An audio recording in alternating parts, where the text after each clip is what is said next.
大家好，我是武夷张鹏。像腰背疼痛这些问题呢，越来越平常，越来越常见。还有一些人呢，腰背可能也觉得没有什么问题，就会莫名的隔三差五疼一下、酸胀，有时候影响活动等等。怎么样才能预防我们腰痛，让我们的腰背更加的轻松呢？今天我为大家分享一个特别好用的方法。下面呢，我为大家示范和讲解拍打和疏通委中这个位置。首先呢，我们要手扶着腰，好，慢慢的弯下来，弯到手能摸到委中的时候呢，我们去做。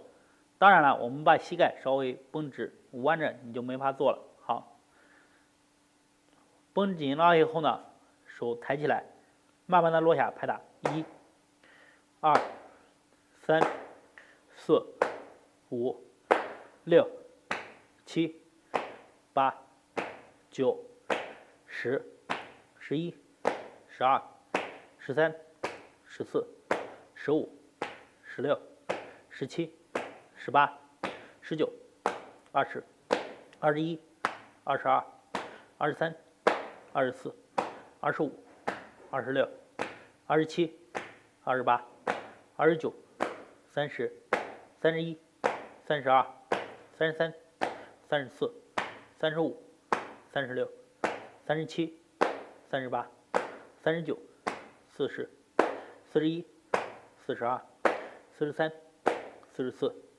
45、46、47、48、49。好，拍完49以后，弯膝盖，然后用我们的4个手指再给它按摩和按揉一下。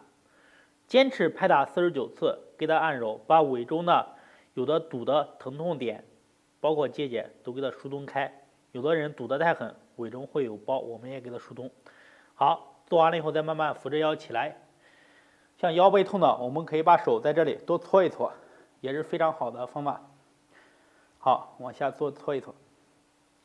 这样的话，我们每天坚持做，它对你的腰的预防和保养是非常好的。跟着我一起锻炼的，有的腰开始非常疼痛，然后慢慢的随着坚持，实现增加，腰变得越来越好。好，这个方法就讲到这里。